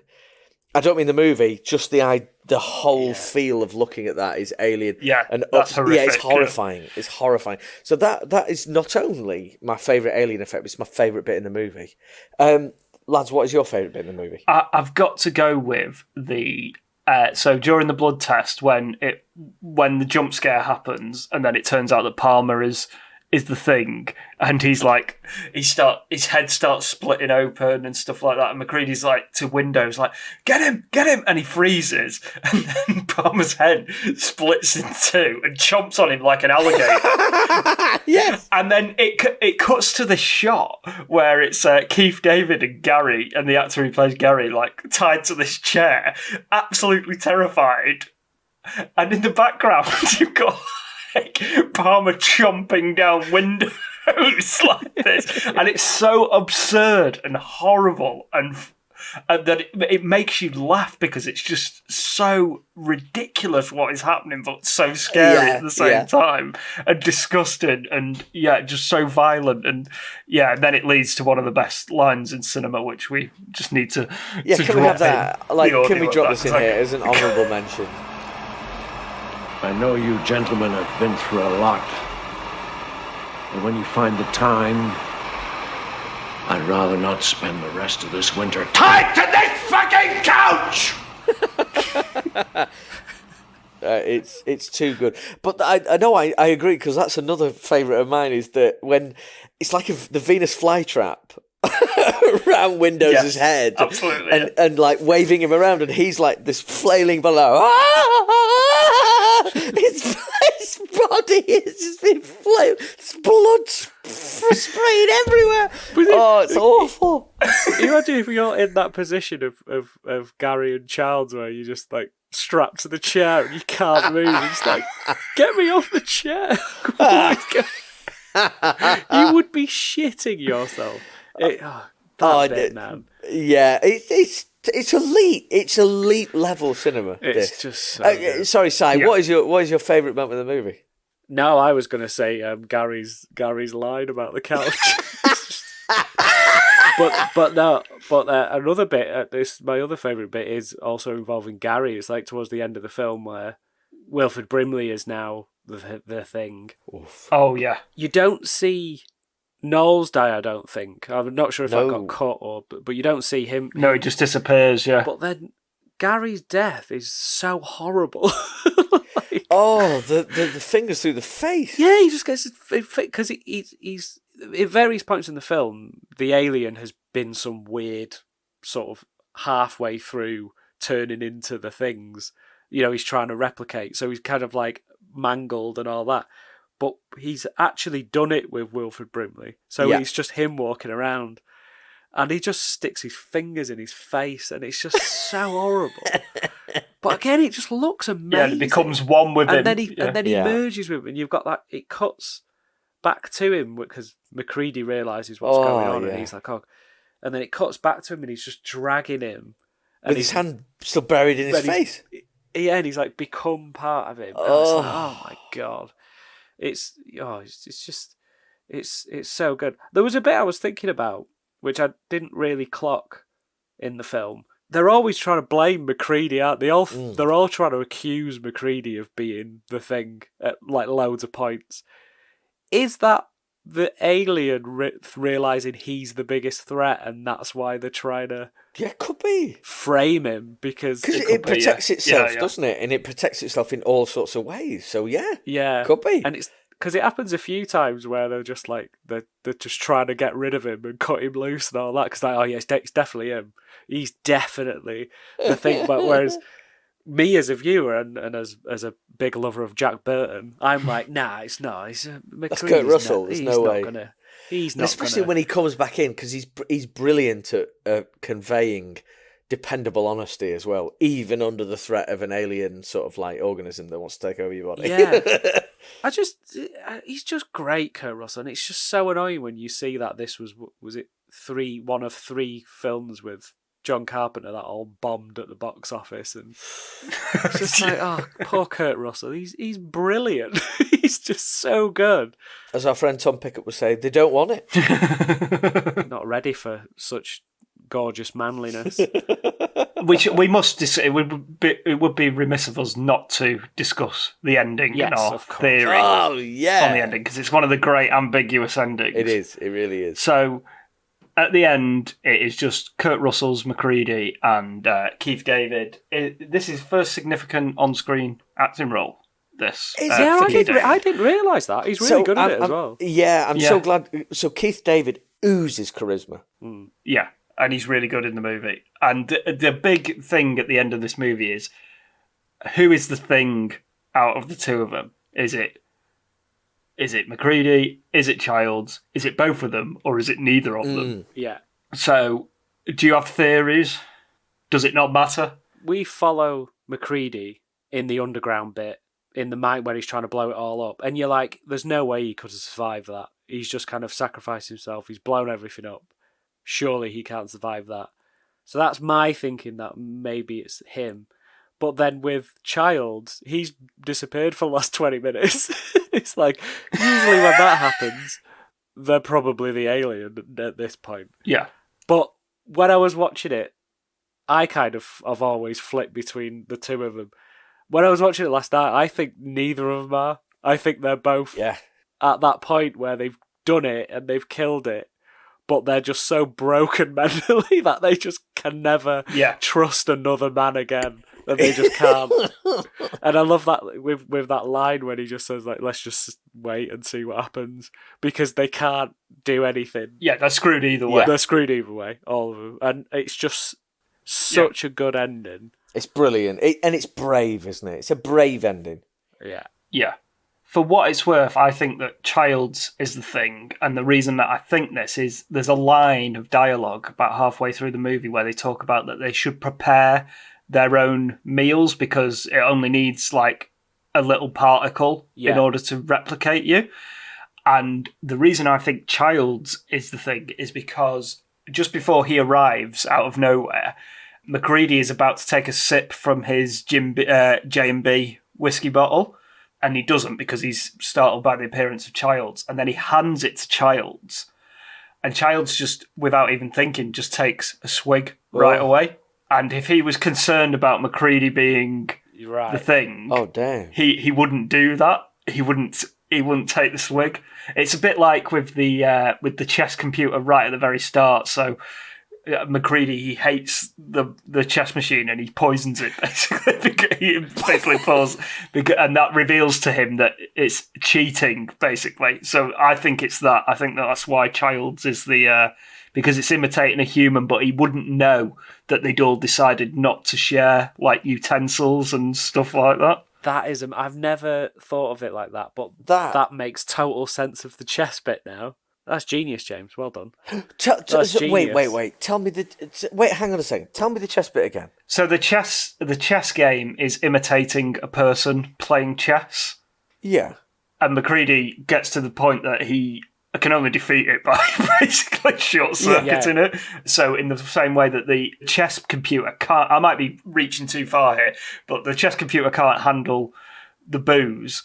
That reveals that it isn't human, essentially. And the fact that Childs takes a swig of the booze, even though Childs would know that they shouldn't be sharing cooking utensils or anything because that could lead to replication. Penny suggests dropping. To me that suggests to me that he is the thing because he isn't concerned about whether Kurt Russell's character is the thing. Does that make sense? Yes. Because he's the alien, basically. He doesn't have to worry about it, and he's just trying to pass for human. It's such a good close circle with that opening. It makes so much sense of that check because he pours the whiskey in the computer, doesn't he? Yeah.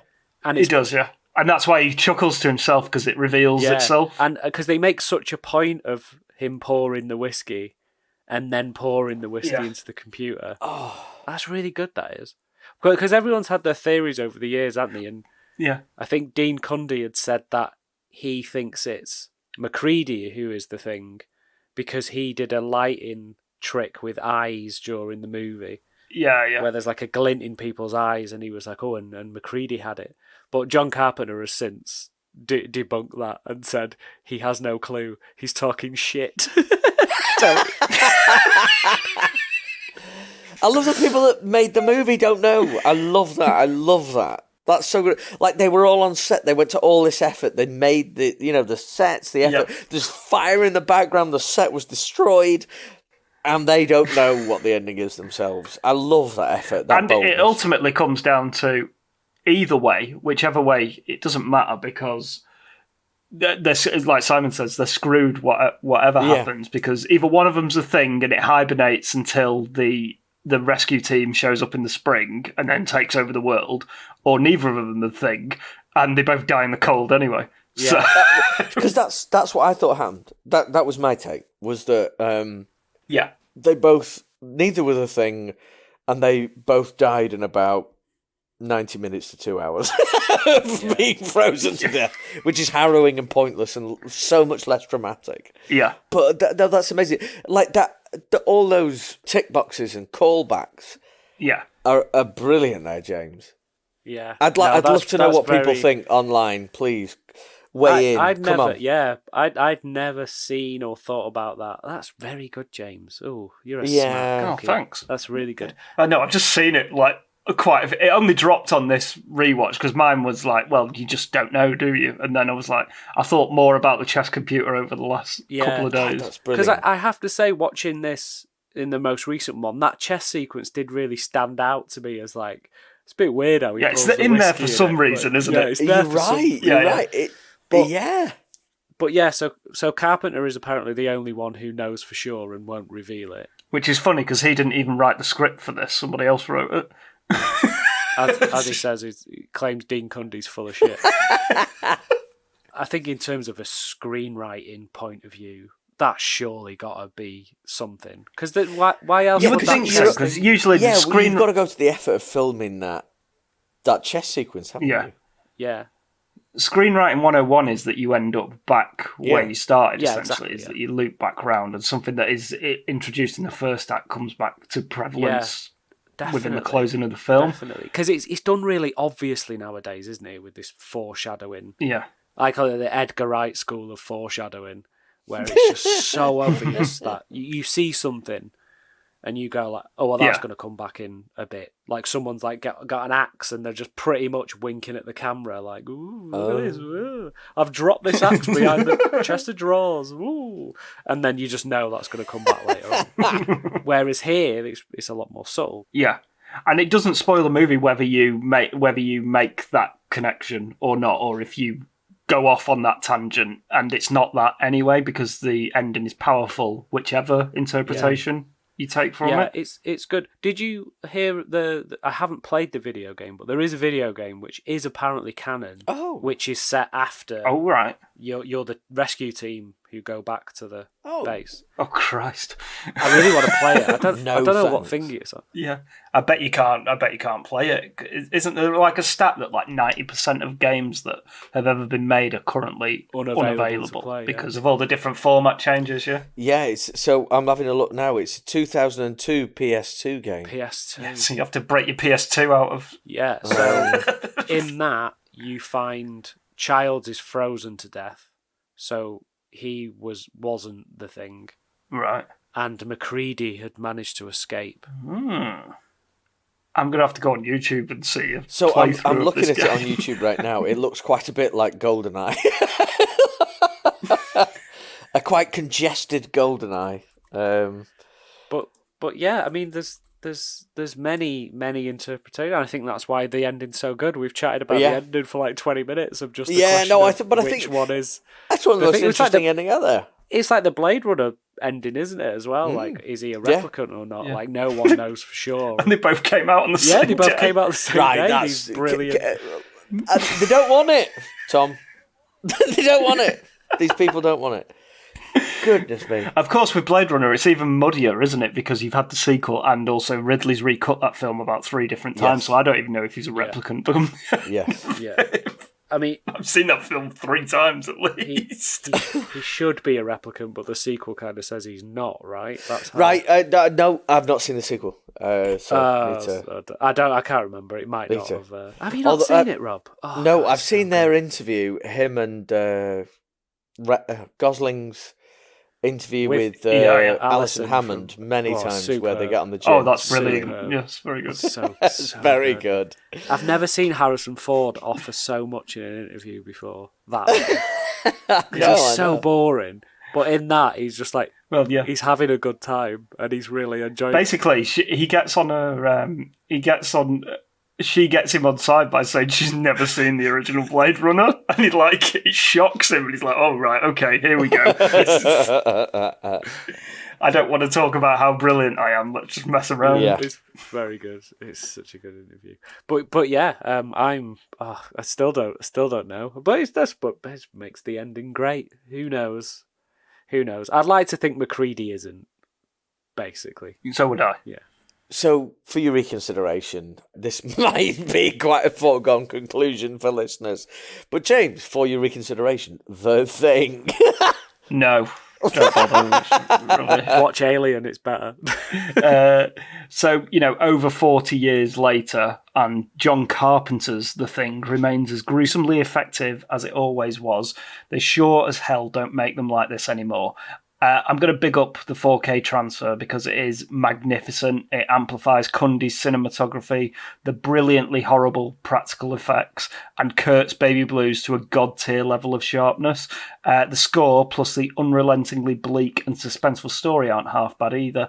The Thing is Carpenter's best film and one of the great sci-fi horror films. For me, Ridder's just shades it with Alien, but this is a close runner-up in terms of the sci-fi horror canon for me. I think everything you said there, I totally agree with. When I look at, so this will be my take on, Kasai, you will go last, of course, because it was your pick. Everything is a standard for me here. Performances, direction, visual effects, cinematography, score, writing, it's all A+ for me. On top of that, you have universally brilliant execution from everyone involved in this film.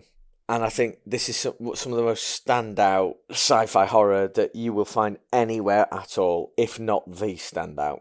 It's one of the best films ever made. Yeah. That's it. Brilliant. Yeah, there's not really much I can add to that, because I completely agree with everything. Not only is this one of Carpenter's best, I mean, Big Trouble in Little China is still my favourite John Carpenter film, obviously. Also allowed. I think with this film, I would stick it in my top 10 of all time. I just think it's that good. It's just a masterclass in tension building. Acting as well. It never really gets the sort of credibility for how good the cast is. Yeah, the ensemble's really good. Really, really good ensemble. And then obviously what has been said and appreciated is just some stellar prosthetic practical VFX, which arguably the best there's ever been on screen, really, in terms of that. I just think as a film and as a whole package, it's as close to perfect as you can get, really. Yeah. It's hard to fault anything. I just think it's a brilliant film. I think from start to finish, the mystery behind it all, with the dog and the Norwegians, and if you don't put subtitles on, the slow uncovering of the plot and everything, and it's brilliant. I just absolutely love it. Oh man, thank you so much for bringing it. I didn't like the absolute joy of you being able to bring it to us. Yeah, is an absolute treat. Thank you very much. I just can't believe so many. I mean, I get the odd one or two, but pretty much across the board, people just weren't ready for it back then. Yeah, just brilliant. Too soon. People weren't ready. Yeah, it's one of those, isn't it? It's just they weren't prepared. Do you know what? Do you like? So there's a lot of movies out there that I think are in the best movies ever made. This one has a difference for me because it's not only do I think it's one of the best movies ever made, but it's endlessly enjoyable for me. Like I think the likes of Goodfellas is one of the best movies ever made. Do I want to watch it every night? Probably not. Could I handle watching The Thing every night? Yeah, probably. Yeah, because you can hoot and holler your way through it as well. When you can. Something gross happens. Yeah, it's a rarity, isn't it? That you can really find entertainment in one of the top movies ever made. How long is it? 100 minutes, or is it about 105? 105, I think it is. By the time the credits roll, which is perfect. Yeah. So I mean, under 2 hours as well. It's just that it just makes films just infinitely rewatchable. And this is definitely one of those films you can watch time and time again, which I think a lot of Carpenter's films do. Yeah. Tick that box as well. Yeah, you ain't bored. You ain't bored watching a Carpenter movie. I just love John Carpenter. Just everything about he's what an absolute legend. Boys, this has just been a triumph. I've loved it. I've loved every second of it, and I'm probably going to go watch the movie again if I hadn't already got When Evil Lurks queued up, because I'm staring at it right now and it's ready to go. So, fellas, thank you so much for a lovely night. Hang on, what are we doing next? Well, it's your pick, Rob. It's your go. Have you prepared one? I've had one. Well, so I didn't know it was mine, but I have actually had one in the wings for a long time, because what I will say, whenever I ask my 13-year-old why do we have to do something, she says, reasons. So we're going to do this movie for reasons. And it is Nowhere to Run. We're going back to Van Damme Town. And this is the movie where JCVD breaks out of prison, hides at a farm, and gets involved in an agricultural dispute. Oh, wow. And I'm not going to big it up. I'm not going to say great deal. I will only say You will not be disappointed. Yeah, I've not seen this one. This is one of the ones I haven't seen. I'm not sure I've seen this one either. I mean, there's dozens of Van Damme I haven't seen, but this is one of the more mainstream ones that I haven't seen. Yeah, so we're talking 93. Yeah, I think. Sweet Zone. Yeah. We have a Culkin child on the cast. Oh, class. And Patricia Arquette, and someone else that I'm going to hold under my hat. Okay. Oh, it's thingy. The Culkin child is Roman Roy. Brilliant. Oh, from Succession. Yeah. Excellent. He jolly is. And he gets to say some lines that I think we'll all be thankful never to have to hear again after recording. Thanks, fellas. I look forward to chatting to you guys next time for Nowhere to Run, which I've got no idea where that is. Go and have a look on all your subscription services to see where it is. Speaking of subscription services, please do give us 5 stars on your podcast subscription service of choice. Did you see that segue? Goodness gracious. That was one of your finest. One of your finest. I might have slipped up on a couple of syllables, but it is very late at night. Thank you, boys. It's been amazing. I've loved every minute. Thank you so much. It's been so good. What a film to chat about and come back into the fold. Oh, greatness. I've missed you, lads. It's been jolly good. Missed you, mate. Say goodbye, boys. Bye-bye. See ya. See ya. Just so we all know, just check Twitter. Greg Wallace is still trending. Outstanding. Brilliant. I'm going to go read that again. That's my favourite thing. I've heard he's building a flying saucer underneath his shed, a la Wilford Brimley. Well, that will only enhance his 6-pack. God, he's the biggest dickhead. Can we finish on that soundbite, please?